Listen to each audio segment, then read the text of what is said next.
Hello everyone, Decav13 here, and welcome back to some more Fate Stay Night Remastered. Alright, so prologue is over now. We're actually jumping into the game. Excited to see what lies in wait for us. So, let us continue where we left off from.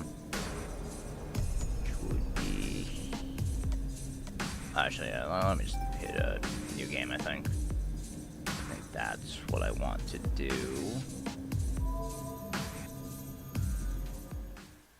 Yeah, I think that's what I did last time, and then it took me to that beginning screen. Yep, there it is. I am the bone of my sword. Steel is my body and fire is my blood. I have created over 1,000 blades, unknown to death nor known to life. Have withstood pain to create many weapons, yet those hands will never hold anything. So, as I pray, unlimited blade works. Always good to see the chant.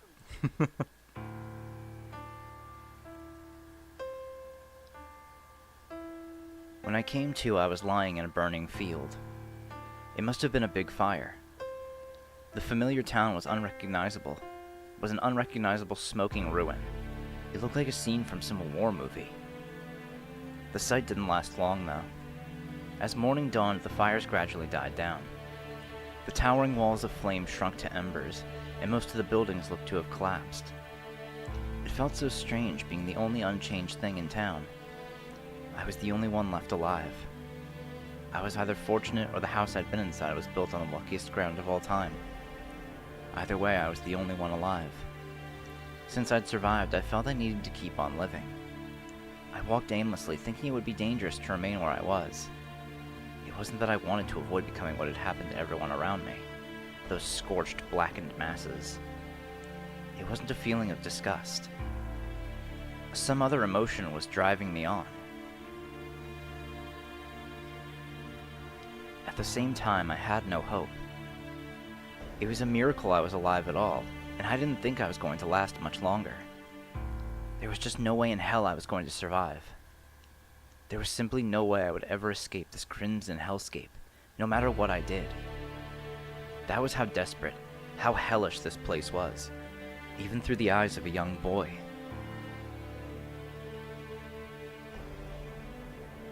And then I collapsed.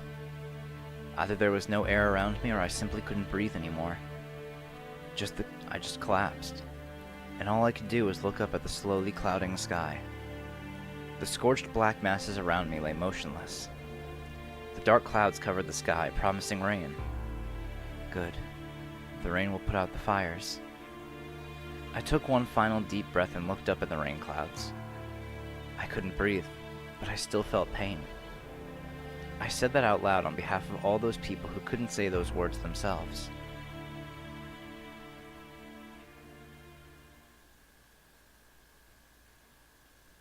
That was 10 years ago. Miraculously, in the midst of all that, I was saved.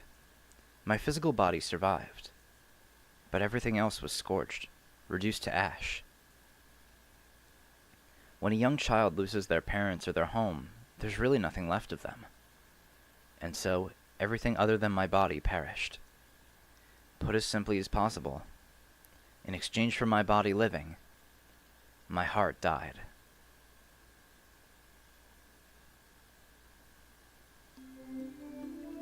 I'm dreaming.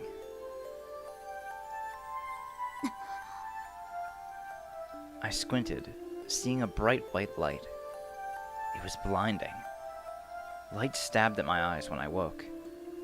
I doubt I really knew what the sensation of blinding light was in the first place. Huh?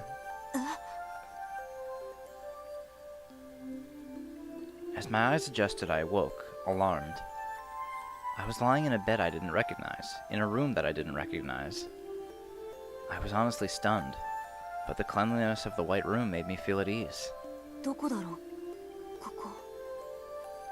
I looked blankly at my surroundings. The room was spacious, and beds lined it in neat rows. All the beds were full, and it looked like each bed's occupant was injured. But the room didn't feel depressing at all. Everyone injured survived. I let my eyes wander. I looked out the window.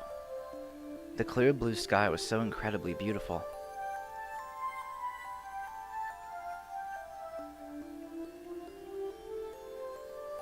A few days passed and I was finally able to take in the situation. I had no problem remembering what happened the days before, but I wasn't much different from a newborn during this time. Strange as it is, that was closer to the truth than might seem possible. The fire was just that bad. I was rescued from the fire. I awoke in the hospital, my parents were gone, and my entire body was wrapped in bandages. I didn't really understand what was going on, but I did know that I was alone. It didn't take long for me to accept my circumstances. Maybe I had no choice, really. All the other children were in the same boat. And then, later, in the moment I, naive as I was, started to worry about what would become of me, he walked in. He appeared the day my bandages came off and I started eating on my own. His hair was disheveled, his suit tattered. He looked a bit younger than my doctor. He looked more like someone's older brother than someone's father. Konnichiwa. Kimi ga Shiro-kun da ne? His beaming smile seemed to blend into the pouring white sunlight. His voice was somehow irritatingly fake, yet extremely gentle. 率直に聞くけど、孤児院に預けられるのと、初めて会ったおじさんに引き取られるの、君はどっちがいいかな? He was offering to take me in. I asked if we were related. He said we were complete strangers. He looked like an unremarkable, unreliable guy. But then again, he was no more or less familiar than the orphanage. So I decided I'd go with him. そうか。よかった。なら早く身支度を済ませよう。新しい家に一日でも早く慣れなくっちゃいけないからね。He started gathering my things hastily. Even as young as I was, I could see he wasn't any good at it. After he made a mess packing, おっと、大切なことを言い忘れた。うちに来る前に一つだけ教えなくちゃいけないことがある。he turned, asking for confirmation. He asked so casually, as if asking me there was somewhere I wanted to go. はじめに言っておくとね、僕は魔法使いなんだ。He said in a serious, almost ceremonious manner. It happened so fast. Now that I think back, I was also immature. I just accepted his words as fact. I took it neither as a joke or a genuine statement. うわ、じいさんすごいな。I guess I said something like that, eyes wide in astonishment.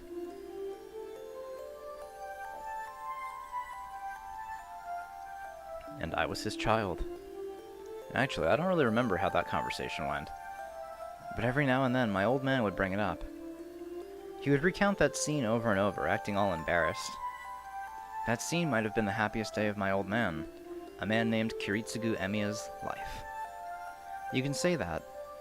It was one thing for him to tell a recently orphaned kid that he was a magician. But I was no better, the way I so eagerly bought into it. And that was how my old man adopted me, and how I took the last name Emiya. Shiro Emiya. When I said that name out loud, I felt really proud of having the same last name as Kiritsugu.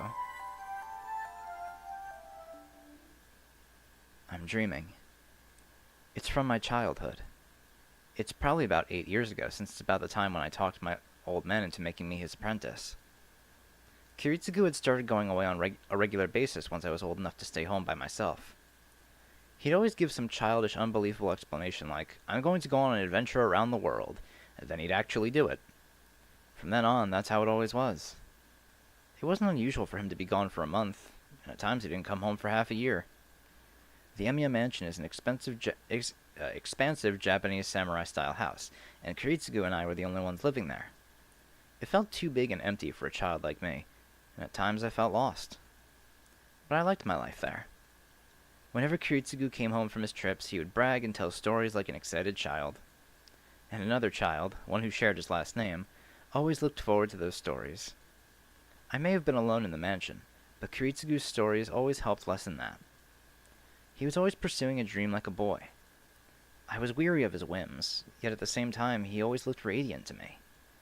Maybe that's why I hoped to be like him one day. Well, as childish as I might have been, I realized I needed to get my act together, since I had an old man with his head constantly in the clouds.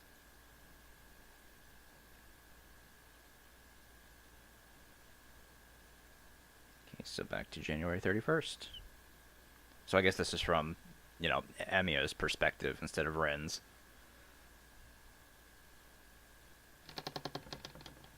I hear a sound. The heavy rusted hinges on the door creak as it's being pushed open. Light pours in through the crack in the door. My mind tries to shake off the slumber. 先輩、起きてますか？ I hear footsteps drawing near, and I feel the winter air flowing in.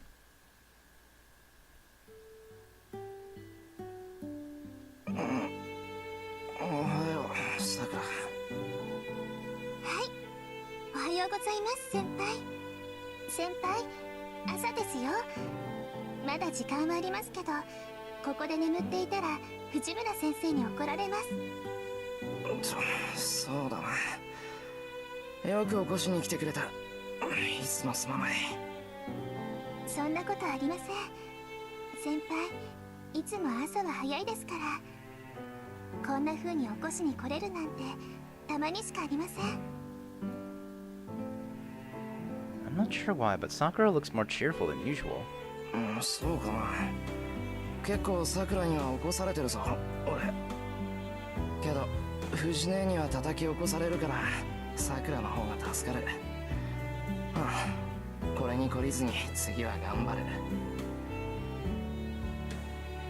I answer, still half asleep. My head's still not right, so even I don't know what I'm saying. はい、わかりました。でも頑張ってもらわない方が嬉しいです、私。Sakura is giggling. Crap, I must still be so sleepy I've said something weird. ちょっと待ってくれ。すぐ起きるから。The cold winter air helps at times like these. The chill snaps my lethargic mind awake. And in front of me stands my junior at school, Sakura Mato. I'm in my house's storehouse, and it's just about 6 o'clock in the morning. 先輩、目が覚めた。ごめんな、さくら。またやっちまった。朝の支度手伝わないといけないのに。そんなのいいんです。先輩、夕べも遅かったんでしょ。なら朝はゆっくりしてください。朝食の支度は私がしておきますから。Sakura is practically bouncing with excitement. That's odd. Sakura is weirdly energetic this morning. バカ、そういうわけにいくか。今起きるから一緒にキッチンに行こう。よし、準備完了。それじゃあ行こう、さくら。い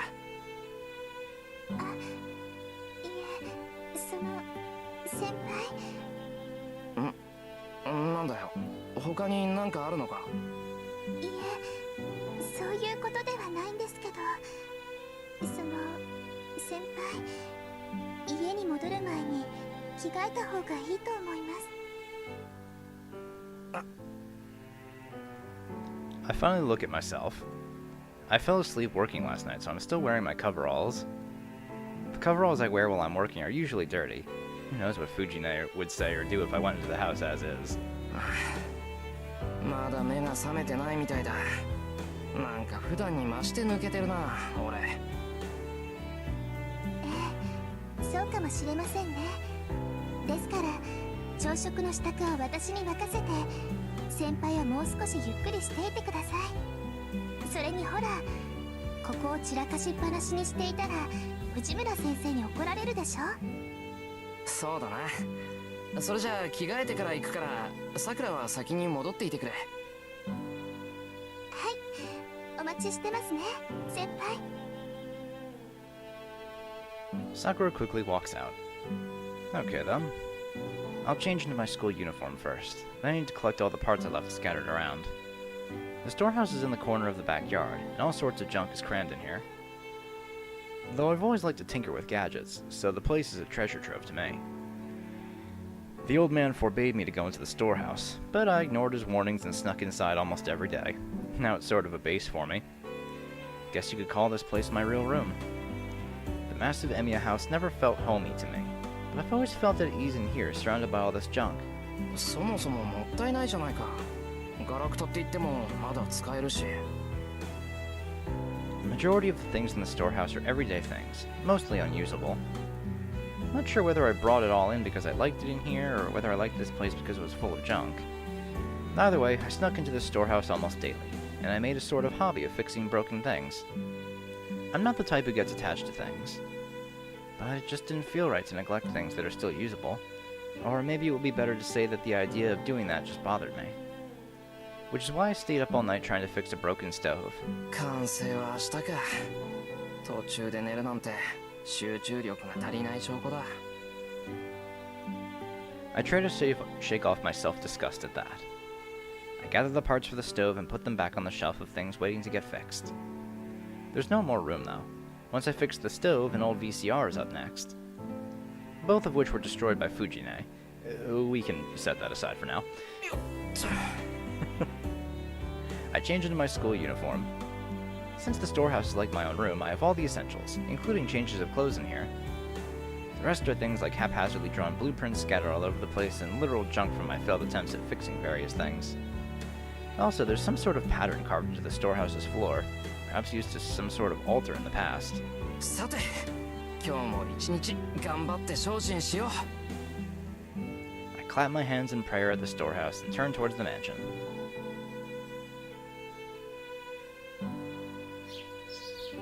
I walk from the storehouse to the mansion. This Emiya residence is a Japanese-style samurai house, located on the outskirts of town. My old man wasn't from a notable family, yet for some reason he owned this giant house. That in itself was a mystery, and it also seems he didn't have any relatives here in Japan. And so when my old man died, there was no one else to inherit this mansion, so it came to me as his adopted son. Though, to be honest, I don't have any administrative abilities. So things like inheritance, property taxes, and any other complicated things are all handled by old man Fujimura. Old man Fujimura is a major businessman who lives nearby. Kiritsugu described old man Fujimura as an old man who's like a Yakuza boss. Obviously that was his own biased view. In fact, old man Fujimura is not like a Yakuza boss. He is a Yakuza boss. That may be a problem in itself, but I try not to dwell on it. Yeah, don't. Just move past it. Anyway, that's why I live in this giant mansion on my own. It's been 5 years since my old man died. Time sure does fly. I sigh, thinking about how much I've grown in those 5 years. I trained every day to become like Kiritsugu. That's easier said than done. It's not surprising since I didn't have what it takes from the start, but the fact that I haven't improved at all these past 5 years forces me to reassess things. If I had to sum up my current situation, I'd say I set the bar too high. I haven't even reached the starting line. No, rushing won't do me any good. For now, I just have to do what I can. Okay then. What I need to do now is... Apparently none of these choices matter. I'll take care of my daily tasks.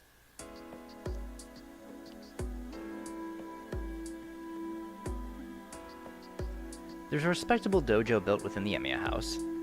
It was added as an afterthought when the entire house was being built. It was nothing more than a hobby and indulgence. さて、 I'll do some light exercise before breakfast. I'm not really studying martial arts, but my old man once told me, if you want to be like me, you'll need to harden your body. Since then, I've made a point of working out every day. 99、100。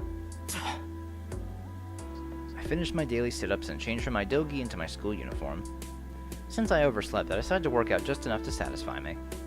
A few sit-ups with no stretching should be enough. I'm not built to bulk up, and no matter how important they say bodybuilding is, it's not like I want to get into fights.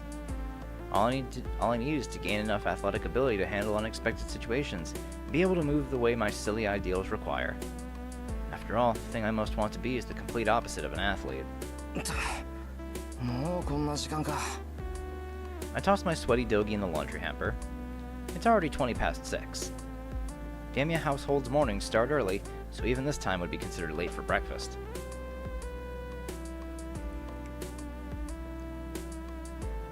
Breakfast is already prepared. The appetizing scent of the breakfast Sakura cook wafts towards me from the dining table. お疲れ様でした。こっちも朝食の支度終わりましたよ。サンキュー。すまん。俺が寝過ごした分、さくらに無理させちまって。そんな全然無理なんかじゃないですよ。それに寝坊なんかじゃありません。先輩は部活をしていないんですから、この時間は十分に早起きです。部活は関係ないよ。それを言ったら朝練があるさくらがうちに来てくれるのってすごい早起きじゃないか。いえ、私は好きでしていることですから、部活のことは気にしないでください。それは何度も聞いた。まあだから俺も部活に関係なく早起きしたいんだ。さくらが来てくれるならその時間には起きてないと失礼だろ。 To me, waking up early is waking up before Sakura gets here, and oversleeping means I make Sakura prepare breakfast on her own, like today. 先輩、そういうところこだわりますよね。三辻先輩、エミヤは粗雑なくせに律儀すぎてうるさいって。 How nice of her. Mitsuzuri is the captain of the Kyoto club Sakura is in, and she and I seem to cross paths often.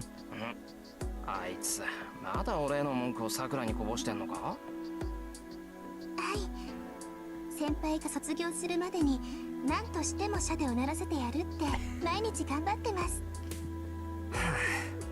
今じゃあいつのが段位高いだろうに。あれかな、思い出は無敵ってやつかな。美化されてるのは悪い気分じゃないけど、それも人によりけりっていうか。三辻先輩、すっごく負けず嫌いですから、きっと心の中で先輩をライバルみたいに思ってますよ。 Sakura scoops rice into a bowl as she talks. It's almost 6:30. Kyoto Club's morning practice starts at 7. Attendance is not mandatory, but she doesn't have much time left. 藤根はそろそろか。ま、この時間に来ない方が悪いんだし、さくら先に食べていいよ。そうですね。はい、どうぞ先輩。 Sakura hands me the rice bowl with a smile. Oops. I should be used to this every morning, but her delicate fingers catch my attention.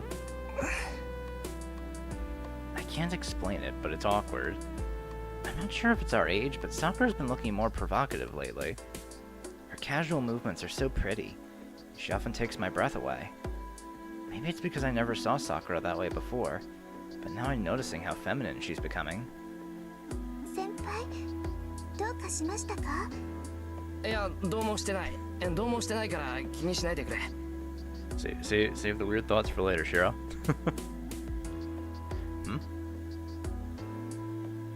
Honestly, it's baffling. Why the hell am I getting so nervous around my friend's younger sister?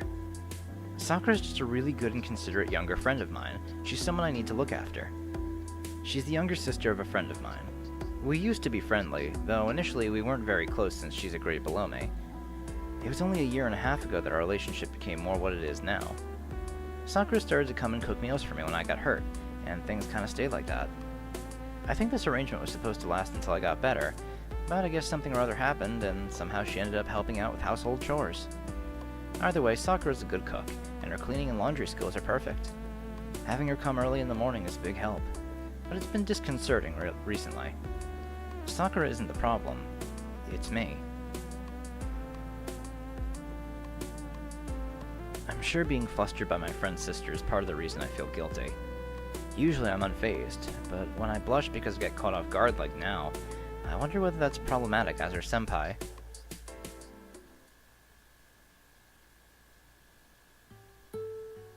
Breakfast is lined up neatly on the table. A perfectly balanced meal of chicken with parsley salad, grilled salmon, blanched spinach, miso soup with radish and carrots, and grated yam soup.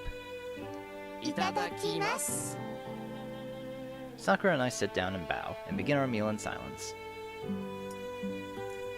The gentle tapping of chopsticks is the only sound in the room. Sakura isn't typically talkative, and I hardly have anything to chat about during meals. So we eat in silence. Normally it's much rowdier than this, but the person who usually causes the commotion must have watched a spy movie or something last night, because she's eyeing the two of us through a newspaper she propped up in front of her food. 藤村先生、ご飯時に新聞は見ない方がいいと思いますよ。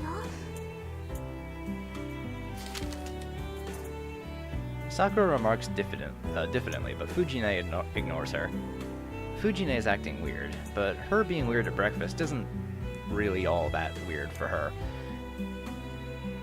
Sakura is used to it too, and she's eating as if nothing's the matter. Sakura typically cooks up Western dishes. She really only began learning to cook Japanese dishes since she started coming here to help me out. Sakura learned to cook simple Japanese dishes, at least for breakfast, because Fujine and I prefer them. Now Sakura's cooking skills have improved to the point she's better than me, and I'm the one who's teaching her. Her miso soup is flavorful and refined now, and she's even gotten to the point where she can grate yams to make yam soup. Actually, I think today's the first time she served yam soup. 悪い、さくら、醤油取って。はい。大変です、先輩。先輩のお醤油は昨日で切れてます。じゃあ藤根のでいいや、取って。藤村先生、いいですか？ Fujine nods.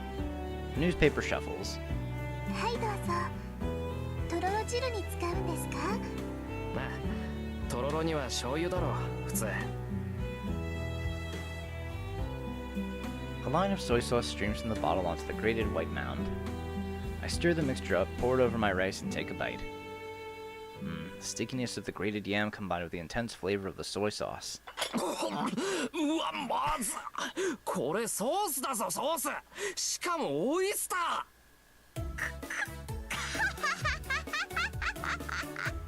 ー。 Oh boy.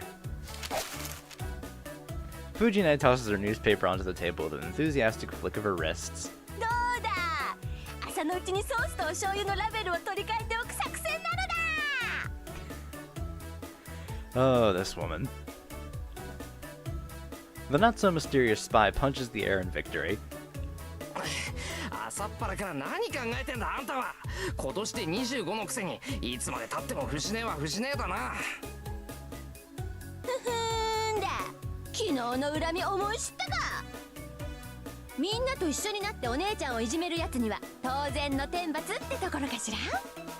天罰ってのは人為的なもんじゃないだろう。なんかおとなしいと思ったら昨日からこんなこと考えてやがったのか、この暇人。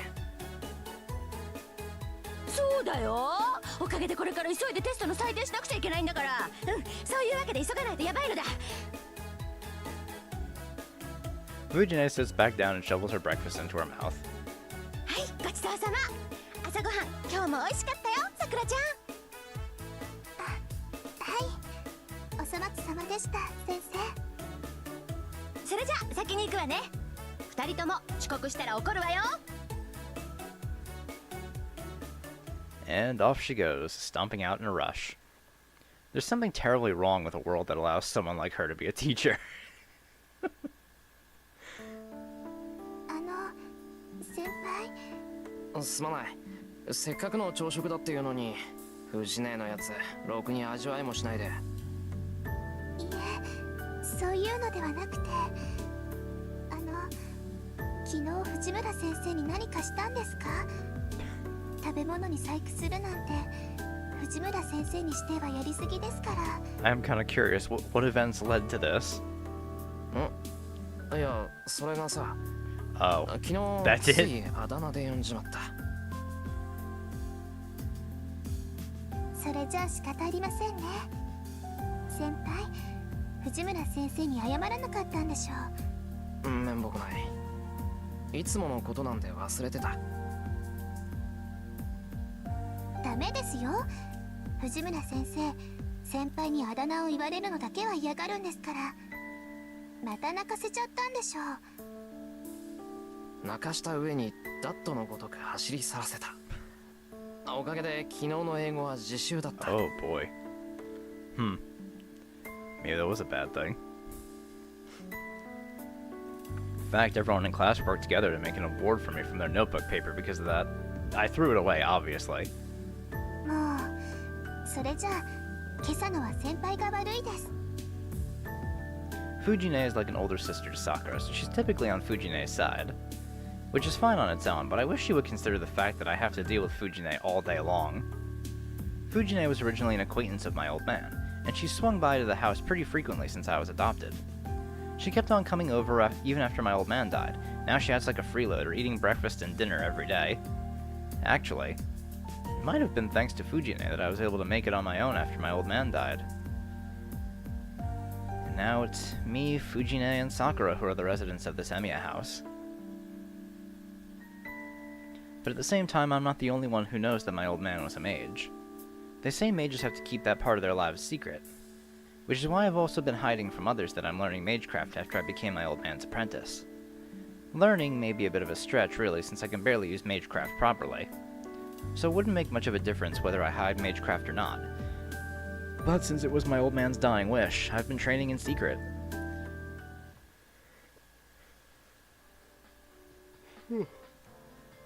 I finish breakfast and get ready for school. I put away the dishes with Sakura as I listen to the news on the TV in the background. Sakura is looking blankly at the TV. A flashy caption reading, "Gas leaks continue," pops up on the screen. There seems to have been a big accident in the neighboring city of Shinto. It happened in a building in the business district. Apparently everyone on one of its floors lost consciousness from oxygen deprivation. Authorities have been calling it an accident resulting from gas leaks. For some reason, these incidents have been happening often. 今のニュース気になるのか、さくら。いえ別に。ただ事故がシントで起きているなら近いなって。先輩、シントの方でアルバイトしていますよね。してるけど別にそんな大きな店じゃないよ。今のニュースみたいな事故は起きないと思う。 But I can't entirely ignore the idea either. Gas leaks can happen in any building, and it especially pains me to think that hundreds of people have fallen victim. Some say that these accidents are happening because of faulty construction work done during the rapid development projects in Shinto. Either way, I hope there won't be any more victims. 物騒な話だ。俺たちも気をつけないと。あ、それならご心配なく先輩。ガスの元栓はいつも2回チェックしてますから安心です。Sakura proudly proclaims. いや、そういう話でなくて。Yep, I've always known Sakura is a little off too.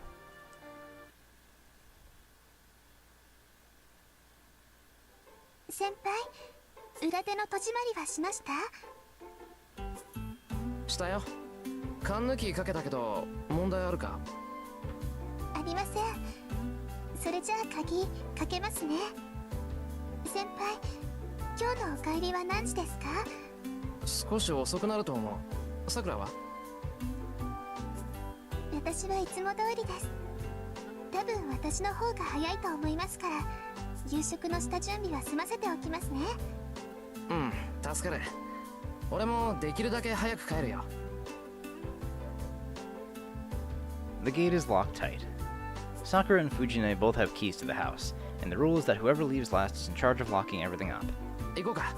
急がないと朝練に間に合わない。はい。それじゃあ少しだけ急ぎましょうか、先輩。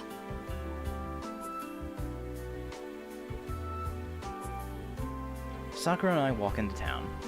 We walk downhill along a wall to reach a more populated residential area. The Emiya house is located on top of a hill, away from the center of town. Heading down the hill leads us to the residential area.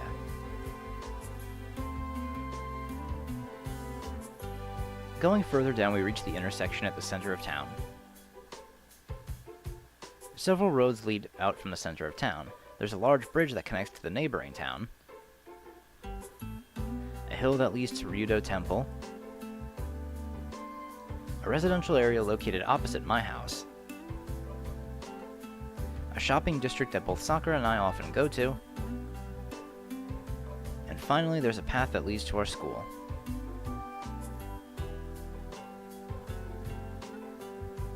We head straight to school without taking any detours. It's barely 7 o'clock, so there's hardly anyone around. Students making their way to their morning club activities are the only ones to be found along our route. それじゃあまたな。部活頑張れよ。 I see Sakura off at the school gate as usual. Sakura's in the Kyudo club, so this is where we usually split off. And yet, Sakura doesn't budge this morning. さくら、体の調子悪いのか？そういうことじゃなくて、先輩、たまには道場の方に寄っていきませんか？いや、別に道場に用はないぞ。それに今日は一斉に頼まれてるから生徒会室に行かないとまずい。そうですよね。ごめんなさい。余計なことを言っちゃって。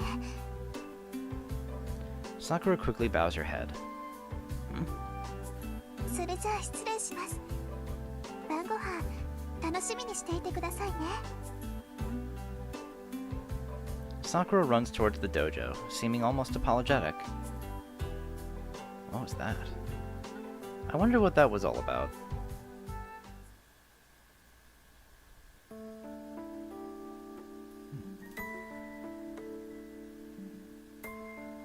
Issei, いるか？いるぞ。今朝は少し遅かったな、エミヤ。Issei glances up from his desk, looking like he's been studying some papers. 一斉だけか。他の連中はどうしたんだ？この時間なら登校しててもおかしくないだろいや、あいにくとうちのメンバーはビジネスライクでね。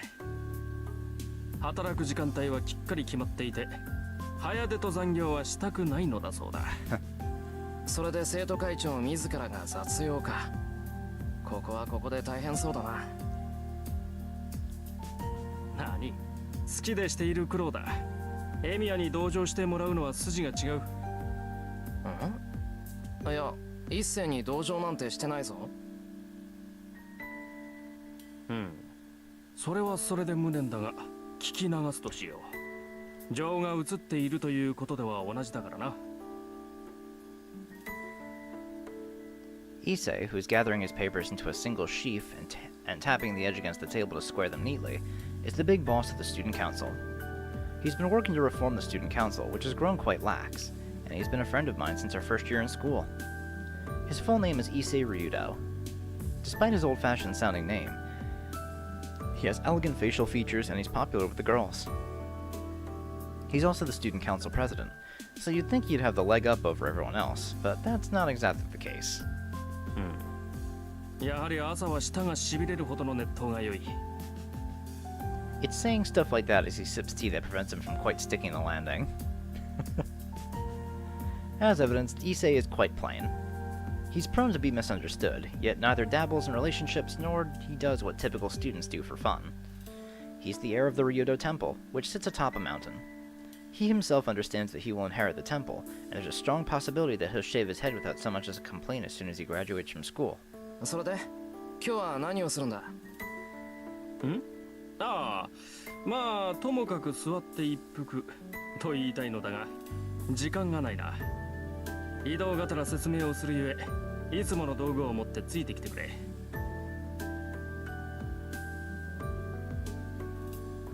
率直に言うとな、うちの学校、金のバランスが極端なんだよ。知ってる。運動系がひいきされてるもんで、他に予算がいかないんだろ？結果文化系の部員は絶えず不遇の扱いでな。今年から文化系に予算が行くよう尽力しているのだが、予算の流れが不鮮明でうまく回っていない。特に冬のストーブ不足に関しては打開策がまるでない。そうか。マイナスドライバーくれ。一番大きいやつな。あと導線も。これぐらいならなんとか。導線？これか。すまん、よくわからん。間違っていたら叱ってくれ。当たってるからいいよ。でストーブ不足がどうしたって？ここ以外にも故障してんのがあんのか？ある。第二視聴覚室と美術部の暖房器具が怪しいそうだ。新品購入願いの嘆願書が刻一刻と増えている。けど予算にそんな余裕はないと。やっぱり劣化してるだけだな。中がいかれてなくて助かった。うん。治りそうか、エミヤ。治るよ。こういう時古いやつは分かりやすくていい。配線系のショートだから新しいのに変えればとりあえず今年いっぱいは頑張ってくれる。そうか、やるなエミヤ。お前が頼りになると極めて嬉しいぞ。おかしな日本語使うね、一世。もう少しで済むからちょっと外に出ててくれ。うん、エミヤの邪魔はせん。Issei quietly steps out of the classroom. He might be thinking that I'm going to start on some sensitive work. いや、デリケートといえばデリケートなんだけど。I put my hand to the old electric stove. No matter how long someone's been fixing things, they can't usually figure out what's wrong by sight. So the fact that I can means what I'm doing is not ordinary. I close my eyes and look inside the stove by touch. And then suddenly, a single image pops into my head. 電熱線が断線しかかってるのが2つと、電熱管はまだ持つな。電源コードの方は絶縁テープでなんとかなる。Good. I should be able to fix it with just the tools I brought along. If the electrical pipes were broken, it wouldn't be fixable by an amateur. Had that been the case, a certain strengthening would have to be done, which no amateur could manage, but I should be able to fix this one by sight. This is the magecraft Kiritsugu taught me. よし、始めるか。I take off the cover to begin my repairs. I already know where it's broken, so the rest of the work is easy. これだけは得意なんだけどな、俺。That's right. I, Shiro Emiya, have absolutely no talent in magecraft. But for some reason, I have a knack for visualizing the structure of things or blueprints, like I did just now. My old man once saw me imagine and recreate a blueprint. He looked surprised, then muttered, "What a useless talent." My special talent appears to be pointless. According to my old man, the fact that I can visualize object structures isn't really helpful. A mage normally wouldn't need to survey an object's entire structure like I do. He claims the mage's struggle is to instantly seek out an object's center, or its core, and transform it as quickly as possible. That's why reading blueprints is a waste of time, and even that only helps seek out areas for magical energy to pass through. And so, fixing broken stuff is one of the only things I'm good at. After all, I don't have to open the entire thing up to find the problem.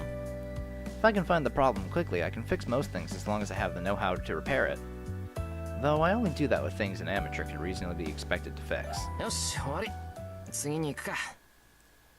I put away the conductors, pick up the screwdriver and wrench, and head out to the hallway. 伊勢、修理終わったぞ。Oh, hey. A female student is standing next to Issei in the hallway. I'm a little surprised. The girl talking to Issei is Rin Tosaka, a second year from Class A. She lives in a giant Western-style mansion up on a big hill, and she's an extraordinary honor student. She's pretty, smart, athletic, no flaws at all. She's intelligent and polite, and she never brags about her looks. She's truly the ideal girl to guys. Apparently. Which is why the male students treat her like an idol. But Tosaka is just too good, and she's become unattainable. The guys all say the only people who can talk to Tosaka are Issei and the teachers. Well, okay, I'm also a guy. And I'm including myself in the list of her admirers. Tosaka's looking at us, annoyed. I guess rumors are true that Issei and Tosaka don't get along. と、悪い。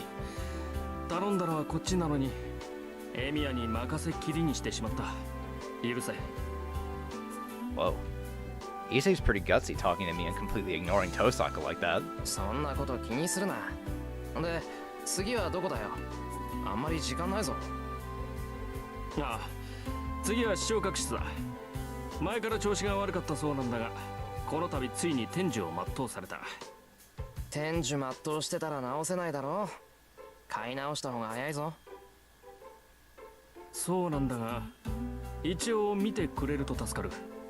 俺から見れば臨終だが、お前から見れば仮病かもしれん。そうか。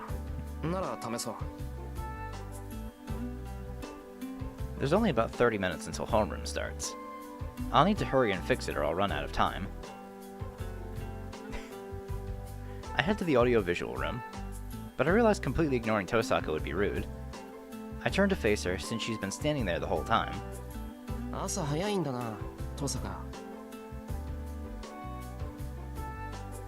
I blurt out the first thing that comes to mind and then follow Issei.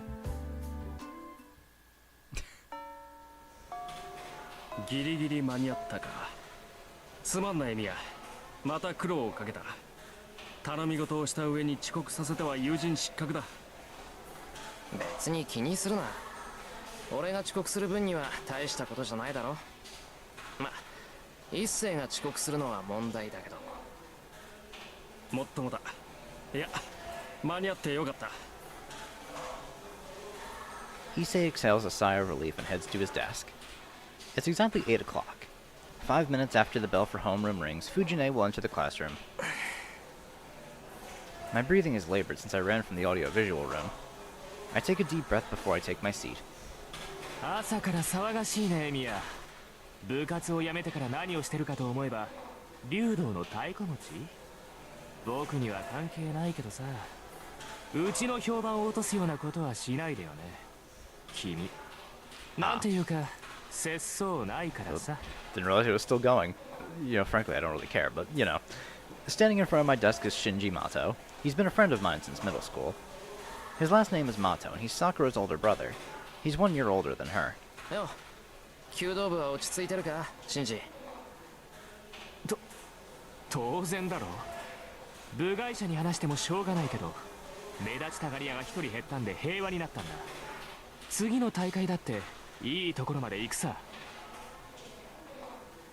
そうか。三綴りも頑張ってるんだな。はあ、何見当違いなこと言ってんの。弓道部が記録を伸ばしてるのは僕がいるからに決まってるじゃんか。エミはさ、とっくに部外者なんだから、知ったような口を叩くと恥をかくよ。そうか、気をつけよう。もっとも弓道部に用はないから関わることはないけどな。I put my bag on my desk and pull the chair back. 何それ。僕の弓道部には興味がないってこと？興味じゃなくて用だよ。部外者なんだからおいそれと道場に行くのは変だろう。けど何かあったら言ってくれ。手伝えることがあったら手伝う。弦張りとか弓の直し、シンジは苦手だったろ。そう、サンキュー。何か雑用があったら声をかけるよ。ま、そんなことはないだろうけどさ。ああ、それがいい。雑用を残しているようなやつは首相失格だからな。あんまり藤村先生を困らせるなよ。あの人怒ると本気で怖いぞ。余計なお世話だ。ともかくお前はもう部外者なんだから道場に近づくなよ。And just like that, Shinji heads off to his seat. All self-important bluster as always. All self-important bluster as ever. Huh. He just seemed moodier than usual. ふざけたやつだ。自分からエミヤを追い出しておいて、よくもあんな口が聞ける。なんだ伊勢、いたのか。なんだとはなんだ。気を利かして聞き耳を立てていた友人に向かって、なんと冷淡な男だお前は。なんで気を利かすのさ。俺一斉に心配されるようなことをしてないぞ。たわけ、心配もするわ。エミヤはカッとなりやすいからな。真 That 理に would 殴 have り gotten かけ you れば some applause. 皆は喝采を送るが、女どもからは非難の嵐だ。友人をそんな微妙な立場に置くのはよろしくない。 Good to know. そっか。言われてみればそうだ。ありがとう、一世。そんなことにはならないだろうけど、今の心配はありがたい。分かればよろしい。だが意外だったぞ。エミヤは怒りやすいくせにマトウには寛大なんだな。ああ、あれはシンジの味だからな。付き合いが長いと慣れてくる。It's kind of a weird platitude. He's always been an asshole. I've just gotten used to it. Why keep interacting with him? そんなものです。 Is it for soccer's sake or something? 納得したら席に戻れよ。そろそろ藤村先生がすっ飛んでくるぞ。あの方は飛んでくるというより浮いてくるという感じだかな。 The bell to start homeroom rings. Normally, the homeroom teacher comes into the classroom 5 minutes before homeroom starts, but our teacher isn't what you call typical. Homeroom for Class 2C typically starts 1 minute after the starting bell. In other words...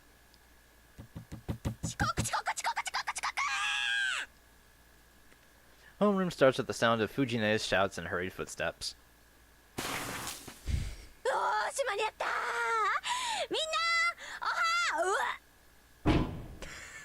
Gonk. Fujine tumbles and I hear some kind of unnatural sound. Contrary to the hectic sounds of a few seconds earlier, the classroom is now dead silent. The mood shifts sharply. It's no wonder Fujine is called a human roller coaster. But honestly, the way she fell didn't seem like a laughing matter. Fujine hit her head against the podium and she's still lying on the floor. Seeing her lying there, face down and unmoving, is everyone imagining the worst? おい、前の席のやつ、先生起こしてやれよ。やだよ。近づいた途端パクって食べられたら怖いもん。ミミックじゃあるまいし、さすがに藤村でもそこまでやらねえだろ。あんたね、そういうんなら自分で起こしてあげなさいよ。うわ、俺パス。こういうの苦手。私だって苦手よ。大体なんで女の子にやらせるわけ？男子やりなさいよね、男子。 The students in the front row start to get rowdy. Those of us sitting in the middle rows can't see what's going on. So we all stand up to get a look. ちょっと先生動いてないぞ。気絶してんじゃないのか？ Someone brings up the obvious. But the problem is, how do we get Fujine to the infirmary? We're all like comrades in arms after our time dealing with Fujine. Probably nobody's thrilled by the idea of taking a teacher to the infirmary. 藤村先生、大丈夫ですか？ A brave girl approaches. Fujine isn't moving. The class grows more concerned. まずいって今の転び方。こう頭から直角に教壇に突っ込んだじゃないか。あれで無傷だったら藤村無敵っぽいって。いっそのこと野球部にスカウトするのはどうだろう。やめろよな、そういう脅しは。タイガーが顧問になった日には俺たち甲子園行っちまうぞ。藤村先生、藤村先生、ダメ。なんか反応ないよ。おい、お前目の前なんだから起こしてやれよ。やだよ俺。もし死んでたら殺されかねねえ。 Huh? でもだからってほっといたら後が怖いと思うし。でも誰も近づきたくないと。仕方ねえな。こうなったらあれしかないか。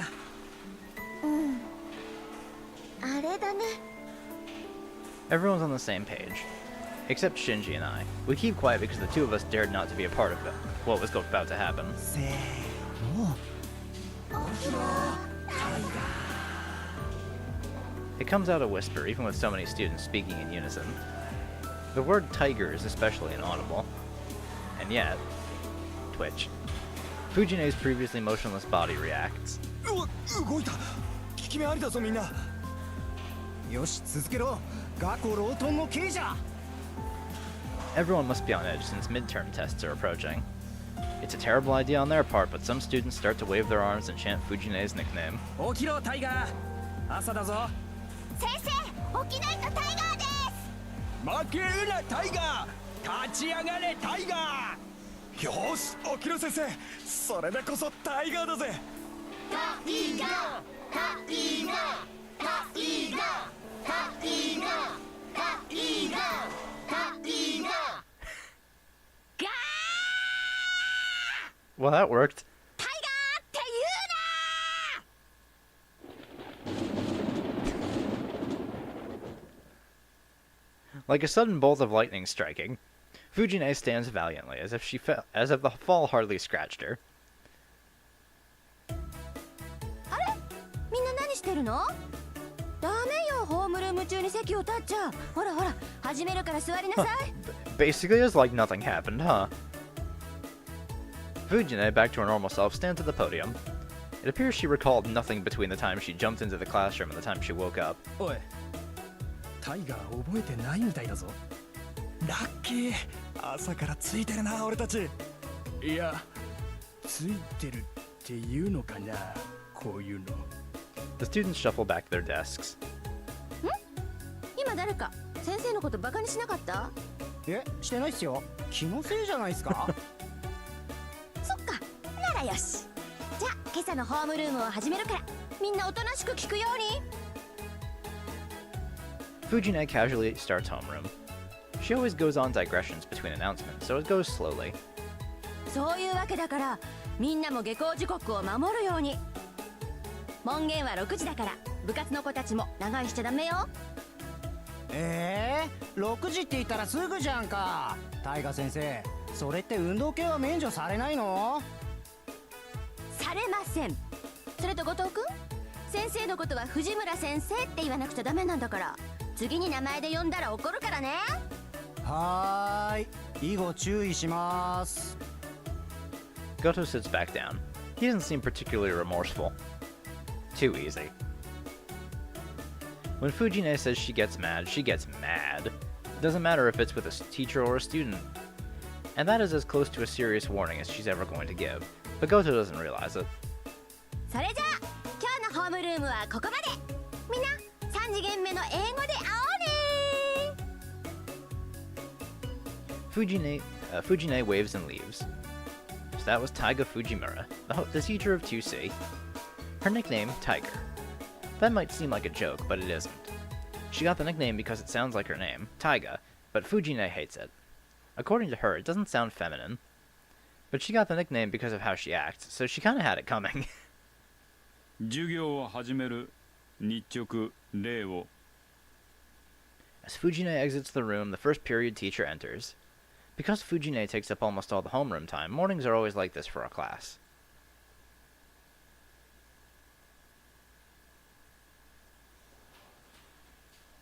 And so another day of classes ends. There are many types of students. Some immerse themselves in club activities, some hurry home, and some hang out in the classroom after class for no particular reason. I don't really fit in any of those categories. すまない。ちょっといいかエミヤ。今朝の続きなんだが、今日は時間あるか？いや、予定はあるといえばあるけど。It's not as if I don't do anything at all. The biggest reason I quit the Kyudo club in the first place was that I wanted to prioritize my part-time job. It's been 5 years since I started part-time jobs to earn money for living expenses on my own after my old man died. And when you do so many different jobs, there are some requests you just can't say no to. Today is one of them. I was asked to help restock some product for a bar, since they wanted as many strong helping hands as they could get. Though I'm sure I don't have to go help. The bar's likely asking everyone as an excuse to gather some folks and hang out afterwards. There are two options. I should... You know what? I'll help you say. The stuff from this morning is unfinished. So I should at least finish what I started. 予定変更。朝の続きだろ。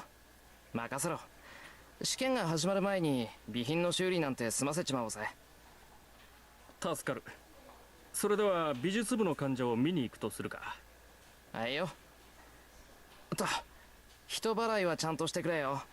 人目があると集中できない。無論だ。他の連中に邪魔はさせぬ。Keeping up with Issei's brisk pace, I follow him out of the classroom.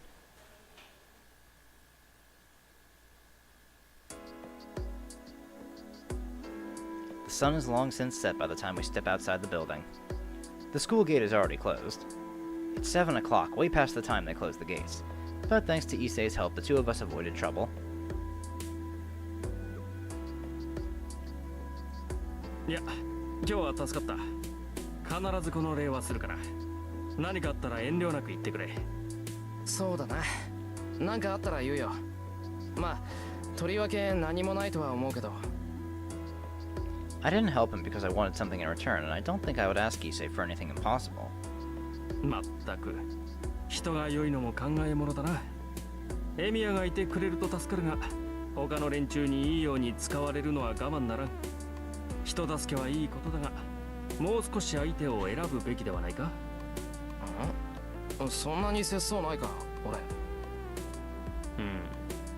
これでは心ないバカどもがいいように利用しようというものだ。エミヤも忙しい身なのだから、たまには他人の頼みなど断ってもよかろう。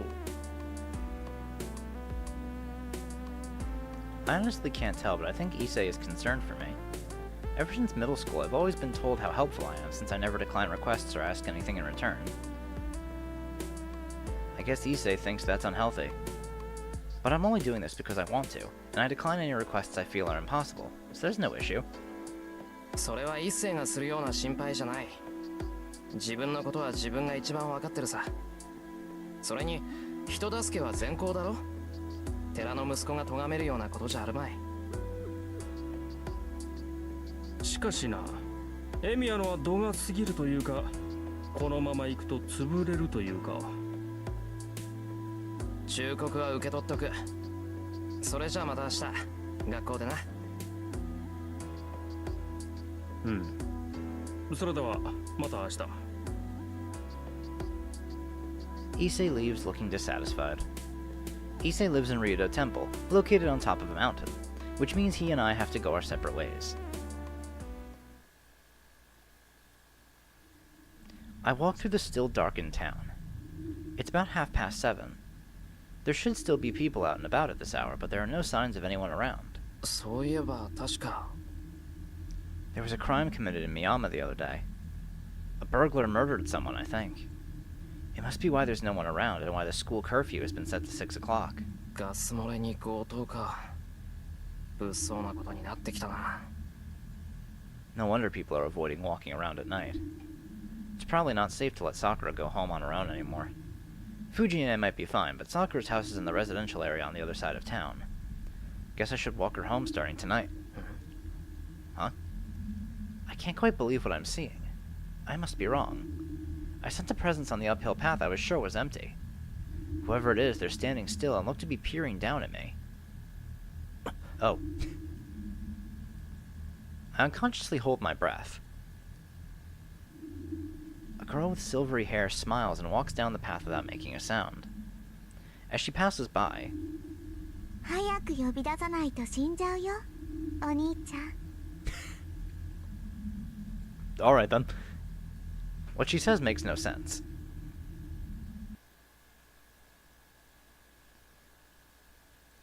I climb up the hill and reach my house.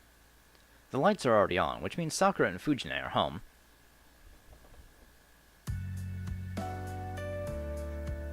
The moment I step into the living room, I smell the delicious aroma of dinner. Sakura and Fujine are both eating at the table. Tonight's meal is chicken stewed in cream sauce, and it's put Fujine in an especially good mood.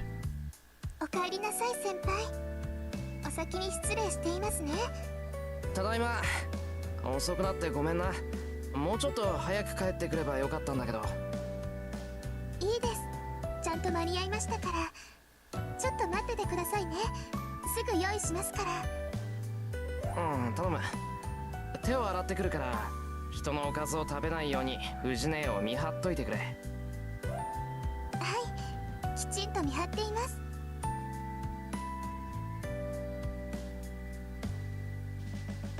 I go to my room. It's a sparse room compared to the storehouse, but it's still decorated enough, considering I don't have any particular hobbies. Though most of them are random things Fujine just left here.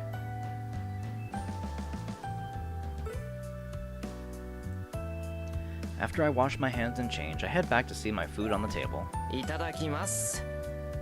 はい、お口に合えばいいんですけど。 Sakura is humble as ever. Sakura's cooking skills have vastly improved over the past year. My cooking is no match for her Western foods. My Japanese dishes might be a little better. Neither of us is any good at making Chinese dishes. I'm glad to know she's improving, but it's also a little depressing when the pupil surpasses her master. It really is delicious. The longer you cook chicken, the tougher the meat gets. Which is why you need to take the extra step of grilling the chicken to a crisp to seal in its juices and flavor. This requires exceptional skill, and something the clumsy Fujine would never be able to manage. どうでしょうか先輩。今日のはうまくいったと思うんですけど。文句なし。ホワイトソースも絶妙だ。もう洋物じゃさくらにはかなわないな。さくらちゃんがご飯作ってくれるようになってからお肉関係が美味しくなった。 Fujine, who's been concentrating on her meal until now, pipes up. あ、ダメよシロ。学生がこんな洋服に帰ってきちゃいけないんだから。 Ah. She looked to be in a good spirits thanks to Sakura's meal, but the moment she sees my face, her mood turns sour. もうまた誰かの手伝いをしてたんでしょう。それはそれでいいことだけど、こんな時ぐらいは早く帰ってきなさい。あれ、シロに倒して言ったんだからね。あのさ、わざわざホームルームで言わなくてもうちで言えばいいんじゃないの？ここで言っても聞かないもの。学校でガツンと言った方がシロには効果的なんだもん。 Case in point, he didn't listen.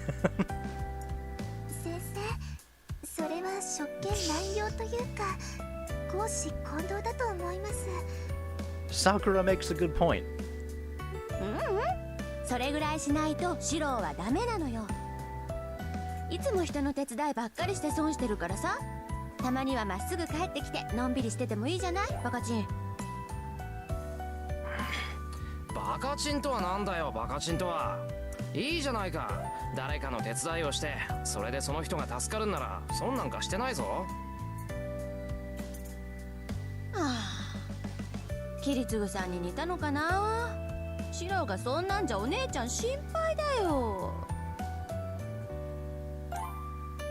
Seeing Fujine eating so heartily, it makes me wonder what exactly she's worried about. 藤村先生、今の話からすると先輩って昔からそうなんですか？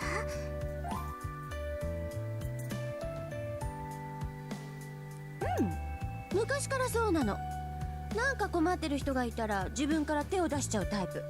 けどおせっかいってわけじゃなくて、シロはね、単におませさんなのだ。 Fujine grins menacingly. 藤ね、余計なこと言ったら怒るぞ。もうさくらもつまんないこと聞くなよな。 I glare at the two.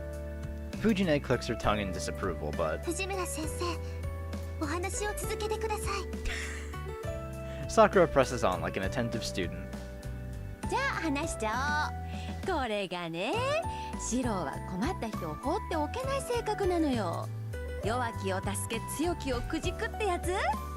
子供の頃の作文なんてね、僕の夢は正義の味方になることですだったんだから。 Quit bringing up the past, Fujine. I can't really jump in though because it's true. Besides, becoming a hero of justice is still my goal. わあ、すごい子供だったんですね、先輩。すごかったよ。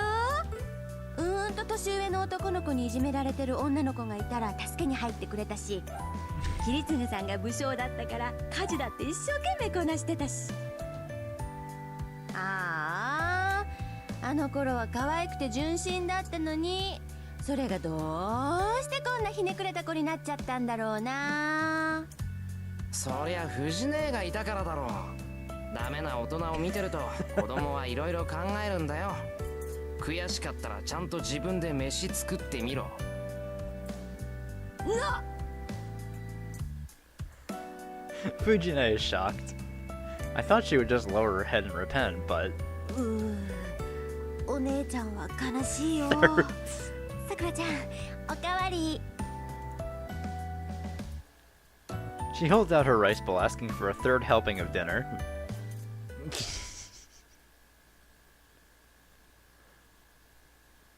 We relax after dinner and it's almost 9 o'clock. さて何をしたもんか。 There's still some time before my evening training. I guess I'll...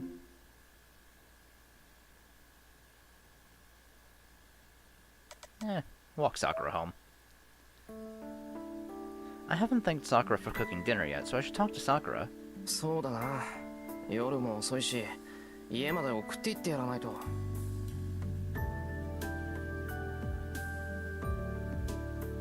Sakura just finished cleaning up and she's in the living room getting ready to go home. あれ先輩、お風呂に入ってたんじゃないんですか？いや、風呂は後回し。さくらを送ってから入る。送るって私をですか？なあ、最近物騒だから家まで送る。さくらんち結構遠いだろ。わざわざ来てもらってるんだから、それぐらいはさせてくれ。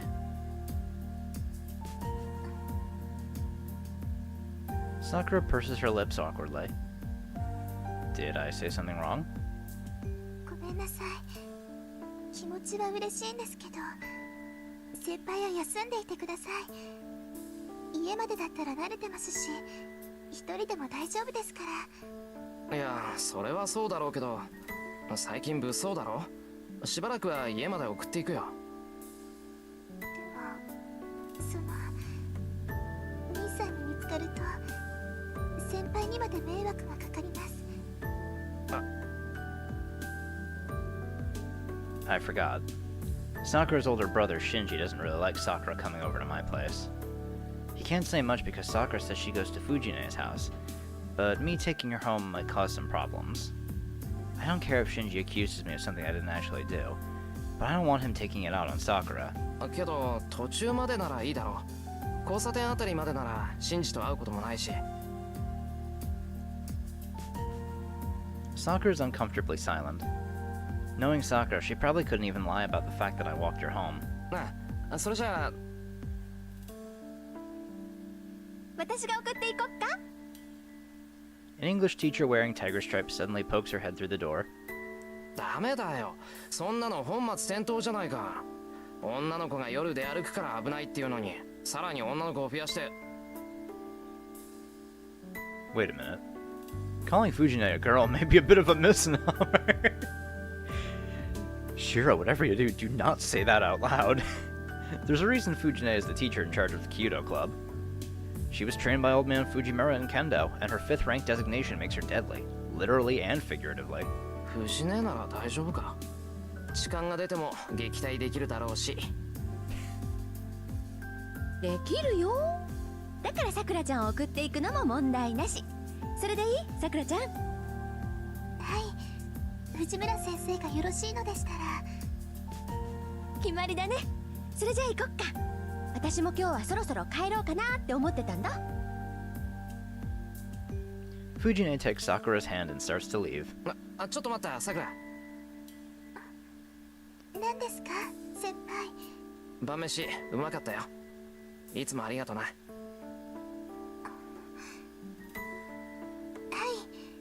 ご迷惑でなかったら次も頑張りますね、先輩。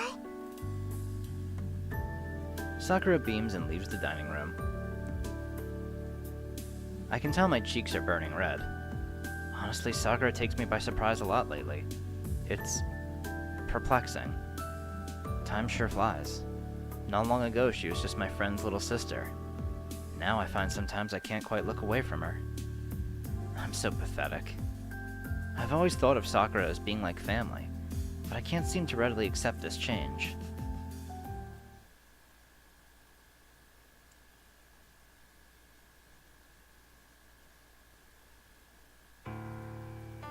And that is how my day ends. Just before midnight, Shiro Emiya must perform the daily routine of utilizing Magecraft. I cross my legs, take my position, and regulate my breathing. I try to empty my mind. I ignore everything around me and turn my focus inward. トレス。I I mutter the familiar incantation as if putting myself in a spell. No, this is a kind of hypnosis. With no magic crest and no magical knowledge, the incantation I mutter is really just a way to focus myself and change my body. Typically, humans do not have any lines which allow magical energy to pass through their body. To temporarily change my body to create a pseudo-version of the lines, I need enough concentration to unify my entire physical and nervous systems. Magecraft is a battle with yourself. For example, I insert a burning steel rod into my backbone. The steel rod is itself the one and only magical circuit I can prepare for myself. By passing this deep within my body and connecting it to my other nerves, I can finally be a mage. This is not a metaphor, and if you look closely, a series of metal rods, which cannot normally be seen or touched, pierced my backbone. 僕は魔法使いなんだ。Kiritsugu Emiya was a mage. He was a true mage who disciplined himself in a wide variety of mystics, plumbed the deeper secrets of the world and its workings, and even performed miracles.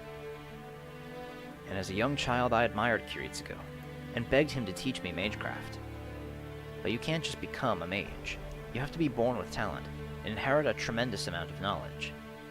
I obviously never had that inborn talent, and Kiritsugu never imparted any knowledge about magecraft to me. I was told it wasn't necessary for me. Something like that. I still don't understand what he meant by that. But it didn't matter to me as a child. I always thought learning magecraft would bring me that much closer to being like Kiritsugu. I was blessed neither with talent, that is, an abundance of magic circuits within me, nor was generations of magecraft knowledge handed down to me. The magecraft Kiritsugu possessed.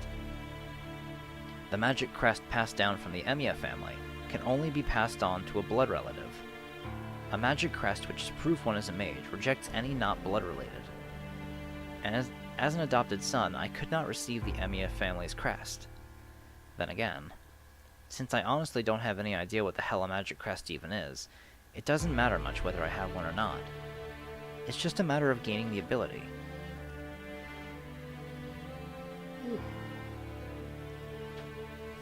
If I want to be a mage, I just have to learn magecraft that suits the traits that I do have. Magecraft is, taken to its extreme, a skill supposedly meant to release magical energy. You could say that magical energy is a life force. Magical energy is separated into two sources: mana, which comes from the world's atmosphere, and Ode, which is created within living creatures. Obviously, mana, which comes from the world itself, is superior to Ode. The sheer power of the world's mana is simply not even comparable to the Ode one human can create. No matter the form it takes, magecraft utilizing mana will always surpass anything created from an individual's Ode. So a powerful mage is one who excels at drawing magical energy from the world. It's a lot like a filtration system. A mage will use their own body's circuits to draw in mana from outside and convert it into something usable. Mages call the circuits they use to accomplish this magic circuits. This is the inborn talent part. The number of magic circuits one has is determined at the moment of birth. Typically, humans have hardly any magical circuits. They're normally quite rare. That's why mages will spend generations trying to ensure their descendants have a body more suitable for magic. Some families even go so far as to practice selective breeding in order to increase the number of magic circuits in their children. And since I was raised in a normal family, I never had the chance of having much in the way of magical circuits. That left me only one option. According to Kiritsugu, everyone is well suited to one specific form of magecraft. He also said something about drawing out magical energy based on the person's origin, but I never quite understood that part. What I do understand is that even someone like me can use at least one form of magecraft.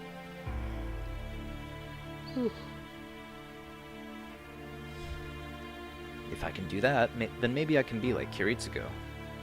And that's why I've only learned this one magecraft. That was 8 years ago. After a lot of thought, Kiritsugu took me on as his disciple, though he never seemed happy about it. いいかいしろ。魔術を習うということは常識からかけ離れるということだ。死ぬときは死に、殺すときは殺す。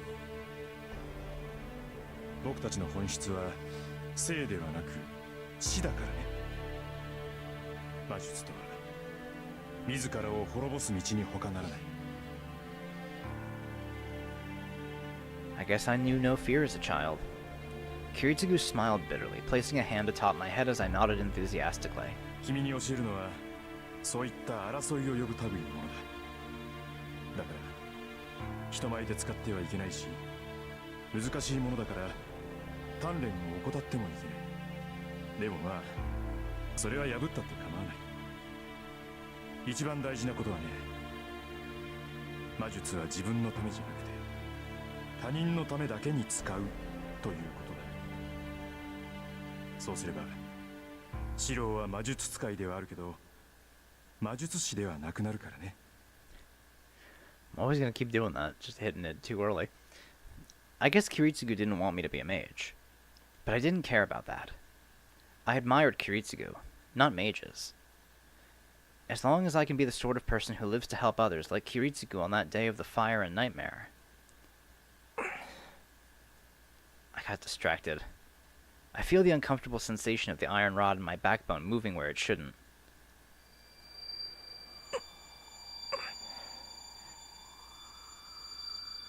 Losing control of my breathing now would be fatal. The pseudo-magic circuits would overwhelm my body and shred it to pieces. And that would be the end of me. Shiro Emiya would simply be a novice who died because he failed at an elementary step.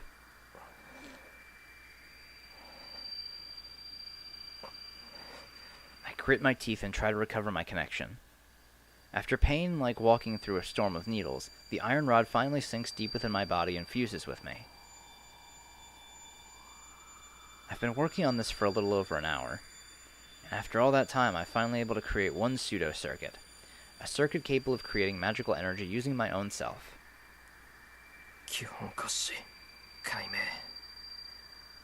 All that's left is to allow the magical energy to flow naturally.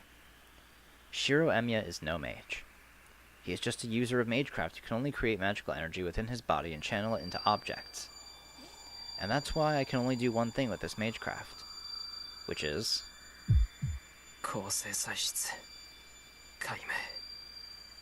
enhancing objects. It's just strengthening magecraft, where I apprehend an object's structure and channel magical energy to temporarily reinforce its abilities.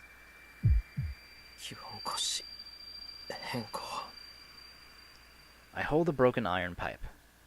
I pass magical energy through it to execute the most basic magecraft, to enhance its durability. Passing magical energy into something other than yourself is like mixing poison.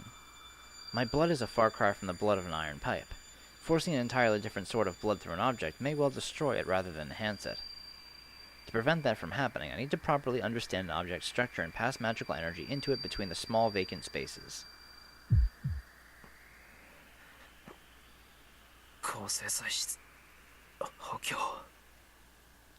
This may be easy for a skilled mage, but since I have a hard time generating magical energy in the first place, even a task like this is as difficult as shooting an arrow and hitting a target several hundred meters from you.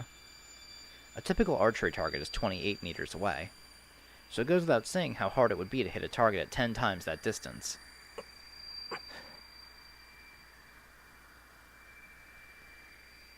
My body temperature suddenly plummets. The fiery pillar passing through my backbone disappears, and my lungs seize in desperate need of oxygen.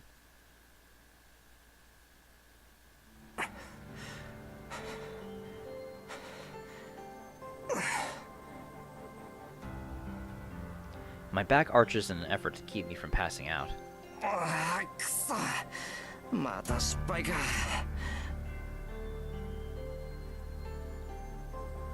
The iron pipe is unchanged. The magical energy I passed into it appears to have dispersed. What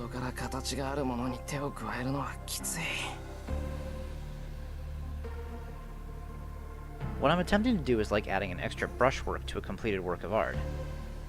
Adding something extra to a completed object raises the risk of compromising the object's integrity.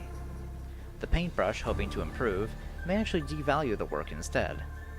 Which is why, despite its simplicity, strengthening magecraft is so difficult, and not many mages willingly use it. And it's not that I chose this, but it's really all I can do. It would be much easier if I could make something from shapeless clay, but a substitute that just recreates its form is all show and no substance. Which explains all the junk around. Whenever I fail at strengthening magecraft, I try to make substitute objects to practice and calm down on, but they all end up empty. I can visualize the structure of an object easily, and I can recreate something very similar, but it's hollow and obviously doesn't function at all. I wipe the sweat off my brow. I realize I'm absolutely dripping with sweat. If this is as bad as it got, I should consider myself lucky. But what happened earlier was really bad. Had I taken even a second longer to recover, my internal organs would probably be mush about now. 死にかけた分上達するならまだ見込みがあるんだけどな。 But nothing comes that easily. At the same time, fear of death will stand in the way of improving my magecraft. Learning magecraft means courting death at every turn. Even rudimentary, everyday magecraft can spin wildly out of control from a single mistake, ending the caster's life. 魔術師にとって一番初めの覚悟とは死を容認することだ。 Kiritsugu always looked sad whenever he brought that up. Maybe it was his way of saying that he didn't want me getting into any of this. 誰かを助けるということは誰かを助けないということ。正義の味方っていうのはとんでもないエゴイストなんだか。 Kiritsugu always said that whenever I mentioned wanting to be like him. I still don't know what he meant by that. All I'm certain of is that I want to save people, to be a hero of justice, like Kiritsugu Emiya. その割にこんな処方がうまくいかないんだもんな。なんでいざって時に雑念が入るんだ。バカ。 It's not enough for me to just grasp at the object's structure visually. A skilled mage would be able to focus only on the crucial areas and efficiently channel magical energy. My dream is to become a hero of justice. I remember what Fujine mentioned at dinner. I never really thought of that goal as embarrassing or impossible. That Shiro Emiya will succeed Kiritsugu Emiya has already been decided. That's why I've been doing everything I can despite how sorely I lack in experience. I don't know what exactly it means to be a hero of justice. But because I don't know, I've trained myself to the best of my abilities in hopes that I'll be useful to somebody. I haven't taken my eye off that goal these past 5 years. But whenever things go wrong like this, I start to have doubts. 点でわからないよ、親父。一体さ、何をすれば正義の味方になれるんだ。 I look up at the sky through a window. It's not just about being good for someone out of the blue. Saving someone and being a hero of justice are two different things. I know that.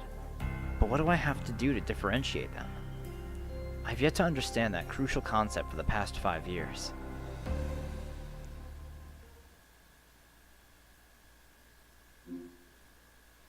Okay, so I think what I'm gonna do is I'll just make an episode one day.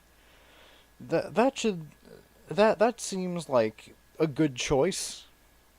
I mean, I'm sure there are gonna be some days that are gonna be much longer than these or than this, but yeah, I think from now on, just trying to squeeze one day into one episode will be what I try to do from here on out.